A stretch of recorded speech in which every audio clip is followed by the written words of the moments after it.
The movie opens with the mysterious dream of a young girl named Sarah. She finds herself standing before a daunting, shadowy figure obscured within a door that lies deep within the heart of a somber cave.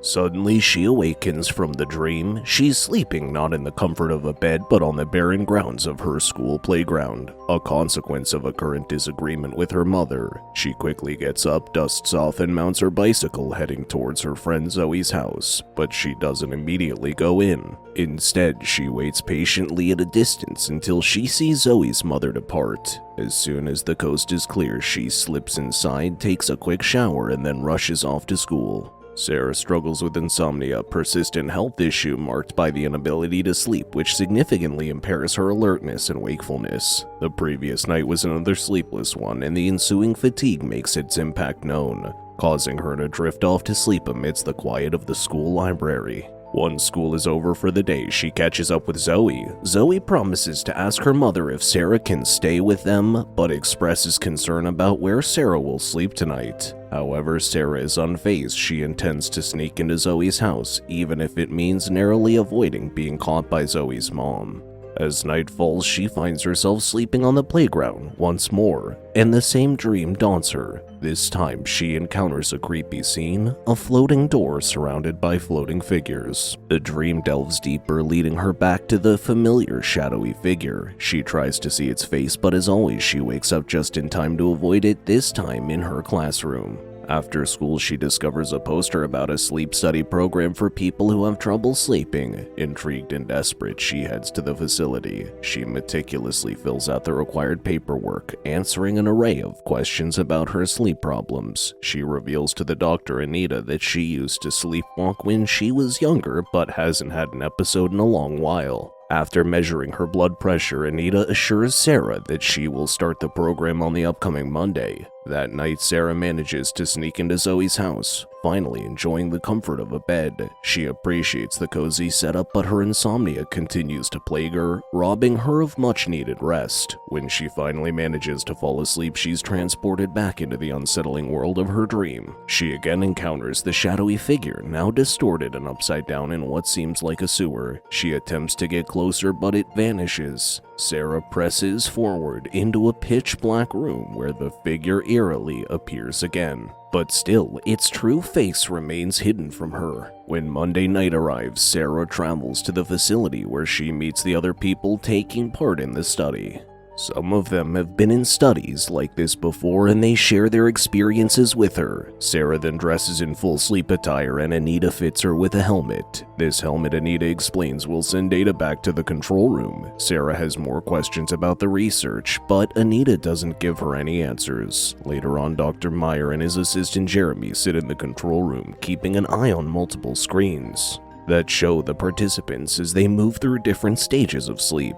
They wait for everyone to reach deep sleep and start dreaming. The next morning, Anita asks Sarah about her sleep. Sarah says it was wonderful and she feels really rested now. Later, she bumps into Jeremy in a library. He suggests a book for her to read, but she doesn't recognize him. When Sarah and Zoe go to the movies, Jeremy appears and takes a seat nearby. Sarah gets scared, and after the movie, she tells Zoe that Jeremy is following her, but Zoe just teases her, saying she must like him. The next day, Sarah goes back to the facility for another night of sleep, with Jeremy watching over her from the control room. Again, she's back in her dream world watching the shadow figures, but this time there are more figures than usual, and a particularly scary image makes her wake up abruptly. In the morning, Anita shows Sarah some pictures that look like they were taken from her dream. Anita asks if Sarah has any reactions to these images. Even though some pictures seem familiar, Sarah doesn't recognize or react to any of them.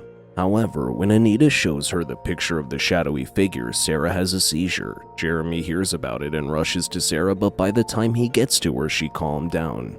Seeing Jeremy there upsets her though, as she believes he's been stalking her. Sarah and Jeremy have a private chat where she asks him why he's been following her. She finds it strange and unsettling that he watches her sleep and follows her around. He pleads with her not to quit the study because of his actions, but she tells him that she's planning to quit anyway, as she had the worst panic attack of her life. In a heated discussion at the office, Dr. Meyer rebukes Anita for not sticking to scientific protocol and showing Sarah the dream images. He urges her to think like a scientist and assure her he'll be present that night to prevent any mishaps. Later, Sarah's at a laundromat. In the reflection of the shiny metal machines, she sees a familiar eerie sight, the shadow figures from her dreams. At that moment, her phone rings. It's Zoe, but Sarah can't hear anything on the other end of the line. Suddenly, she hears a creaking sound and her world spins as she's having another seizure. When she regains consciousness, an elderly woman is shaking her awake. Sarah then realizes her phone is missing.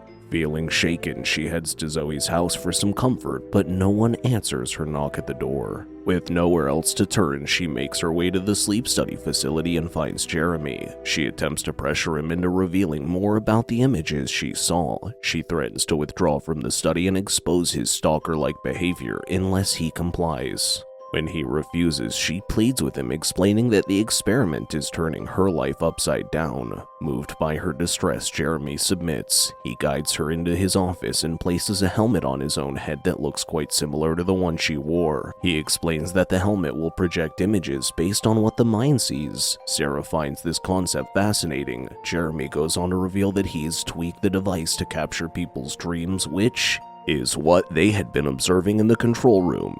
He then takes her to the control room and shows her recorded dreams of other participants, as her own dreams are considered too dangerous for her to watch. In one recording, a participant dreams a terrifying dream that also features the shadow figures hanging eerily upside down. As the tape reveals the face of one of the shadow figures, Jeremy abruptly stops it. Sarah asks if her dreams are similarly terrifying as she can't remember them. He admits that sometimes she sees even more. Suddenly, they hear footsteps approaching, so they quickly leave the room. Later on, to fulfill her part of the agreement, Sarah goes back to sleep with the other participants. In her dream, she experiences a sequence of terrifying images, all leading up to the chilling sight of the shadow figure with its eyes that glow in an unsettling manner. Jeremy and Anita attempt to enhance the clarity of Sarah's dream on the monitor. Jeremy mentions to Anita that all participants' dreams will eventually lead to this chilling moment. Indeed, the monitors show that all other participants are experiencing the same nightmare. He also reveals that he himself had been having these dreams since he was 6 years old. Jeremy tries to capture this disturbing footage in higher resolution, but Sarah suddenly has another seizure, forcing them to stop. Anita rushes to Sarah's room only to find Sarah visibly angry and trying to leave. As she attempts to calm Sarah down, Anita notices something shocking. One of Sarah's eyes is bleeding. Before they can do anything, Sarah bolts from the room and Jeremy rushes after her. Dr. Meyer, who's been watching, catches a glimpse of the glowing-eyed shadow figure. Intriguingly, he seems familiar with it as a sketch of the figures in his notebook. Meanwhile, Sarah reaches a nightclub in search of Zoe. With Jeremy still following her, she struggles to find her friend, and suddenly feeling unwell, she heads to the restroom and vomits. Jeremy finds her there unconscious and carries her out. Back at the facility, 2 other participants are awake but not moving. The shadow figure appears in their room, watched in horror by Dr. Meyer, Anita, and some of the team via the monitor. The shadow figure slowly approaches the participants as Dr. Meyer interprets the unfolding scene, explaining a deep-rooted link between the fear ignited by the shadow figure with glowing eyes. Suddenly, the 2 participants go into seizures. A team member races to their room trying to wake them, but they are unresponsive. While the shadow figure moves around the room, everyone in the control room is terrified and bewildered. Eventually, the participants wake up and the feed on the monitor cuts out, plunging the control room into darkness. Dr. Meyer and Anita stand there, shocked in the sudden gloom. Then the movie takes us back into Sarah's dream world, where she finds herself surrounded by multiple shadow figures in a terrifying environment. The climax of her dream reveals the face of the shadow figure with glowing eyes, which jolts her awake. She finds herself in Jeremy's home, a patch covering her injured eye. As Sarah moves around Jeremy's house, she notices several monitors from the control room, among other things. She ventures into the bathroom, where she decides to remove the eye patch, revealing that her eye has worsened significantly. After reapplying the patch, she enters Jeremy's bedroom, finding him strapped to his bed, his dreams being recorded on a monitor. Curiously, Sarah looks at the monitor to find Jeremy's dream playing out. In the dream, he and Sarah are driving a car, and startlingly, they both have vampire fangs. As the dream scene progresses, they share a passionate kiss before it dissolves into an ambiguous haze, leaving Jeremy semi-conscious. Suddenly in the monitor, Sarah sees the shadow figure looming over the bed in the room. She watches as the shadow figure reaches out for Jeremy, prompting her to rush into his room. However, she finds nothing amiss. She decides to rouse Jeremy forcefully, pulling him from his deep sleep. Soon after, the pair find themselves at a cafe. Sarah steps into the restroom to check on her eye, which surprisingly appears much better. Upon her return, she makes a request to Jeremy asking if she could stay at his place for the night. She mentions that she lost her phone and does not have anywhere else to go. Understanding her situation, Jeremy agrees and escorts her back to his home. Along the way, they share a heartfelt conversation, which ultimately leads to them becoming intimate that night. In the midst of their passion, Sarah spots the shadow figure in the bedroom. Overcome by shock, she falls unconscious. Jeremy, caught in a state of panic, rushes her to the nearest hospital. While Sarah undergoes treatment, Jeremy stays in her room, where he eventually falls asleep.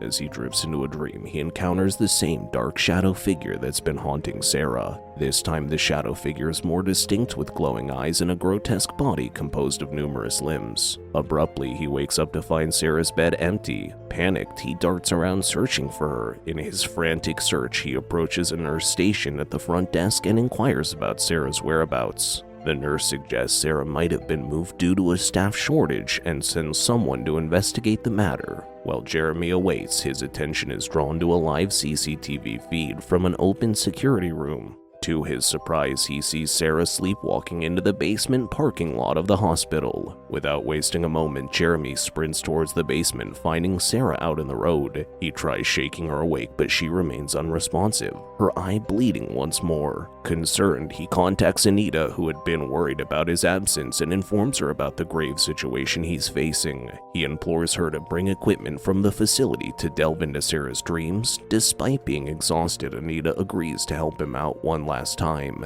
As Sarah continues her sleepwalking journey, Jeremy anxiously awaits Anita's arrival. Once Anita reaches them, they quickly attach the dream monitoring equipment to Sarah's head, hoping to gain insights into her dreams. They anticipate her dream reaching a horrifying peak that would jerk her awake, but to their surprise, her dream remains unclear with no shadow figures in sight. After the extended period of sleepwalking, Sarah deviates off the main road and delves into the woods. A few minutes later, shadow figures begin to materialize in her dream, their number overwhelming even for Jeremy. He reassures Anita that the moment a shadow figure reaches for Sarah, she will wake up. Suddenly, Sarah's dream takes an eerie turn, leading her towards what appears to be a lair. The creepy scene rattles Anita, who expresses a strong desire to retreat. Amidst their escalating fear, Jeremy hears a phone ring and goes to investigate. He discovers a phone, picks it up, and answers the call from an unknown number. However, a strange signal abruptly ends the call. At the same moment, Sarah snaps awake from her dream, screaming in terror. Jeremy rushes to Sarah's side, doing his best to soothe her as she cries uncontrollably. Feeling disoriented and unsure of their surroundings, the trio tentatively begin their journey back from where they came. Jeremy surprises Sarah by presenting her with the phone he found earlier. In a bizarre twist, the phone turns out to be Sarah's. This deeply unsettles Sarah as she can't recall ever visiting this place. Oddly, the time on the phone abruptly changes, matching the sudden change on Jeremy's watch. To their horror, they find themselves encircled by an army of shadow figures, each pair of glowing eyes piercing the darkness.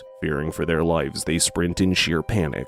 One by one, they're taken. First, Anita disappears, and soon after, Jeremy is seized as well. Left alone, Sarah sprints on until she confronts the shadow figure. For the first time, its face is crystal clear to her. Abruptly, she awakes on Jeremy's couch, her hands soaked in blood, her thumbs gruesomely embedded in Jeremy's eye sockets. The horrific sight throws her into bewilderment and fear, propelling her towards the bathroom. There she spots her phone on the toilet seat, a message flashing on its screen. When she catches her reflection in the mirror, she's taken aback to see a fang protruding from her mouth, just like she had observed in Jeremy's dream. Overwhelmed, she bursts into manic laughter, convinced that she's teetering on the brink of madness. The movie draws to a close with a final shot of the text message on Sarah's phone. It reveals that she's been in a coma for nearly 2 decades, and that an unnamed party's attempting a new technique to awaken her. The text also pleads with her to wake up. From this text message, it becomes clear that Sarah's experiences have all been part of an extended dream, and that someone from her real life is making desperate attempts to rouse her back to reality. Thank you so much for watching. Please don't forget to like and subscribe. We'll see you in the next video.